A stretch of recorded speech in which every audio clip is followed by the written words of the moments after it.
கிருஷ்ணகிரி மாவட்டம் போச்சம்பள்ளி அருகே குடும்பம் நடத்த வர மறுத்த மனைவியை அரிவாளால் வெட்டி கொன்ற கணவன் கைது செய்யப்பட்டார். லாரி ஓட்டுநர் கவியரசுவிற்கும் ஜெயமோகனாவிற்கும் திருமணமாக 2 குழந்தைகள் உள்ள நிலையில் நடத்தையில் சந்தேகப்பட்ட கணவனை விட்டு பிரிந்த ஜெயமோகனா அங்கம்பட்டியில் உள்ள தம்பி வீட்டிற்கு சென்றுள்ளார். அங்கு சென்று தன்னுடன் வருமாறு அழைத்தும் வராததால் ஜெயமோகனாவை சரமாரியாக வெட்டி கொன்றதாக கூறப்படுகிறது. கடந்த 10 நாட்களுக்கு முன்பு தன்னை தாக்கியது குறித்து மத்தூர் போலீசில் ஜெயமோகனா புகார் அளித்து உரிய நடவடிக்கை எடுக்கவில்லை என்ற குற்றச்சாட்டில் SSI அருட்செல்வம் ஆயுதப்படை பிரிவுக்கு மாற்றப்பட்டார்.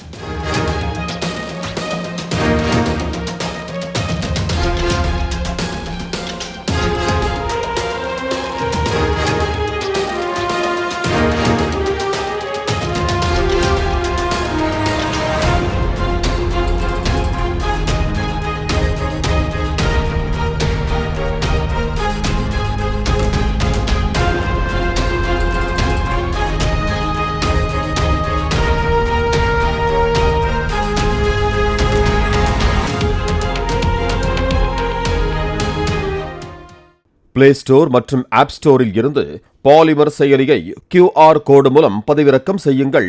செய்திகளை உடனுக்குடன் பெறுங்கள்.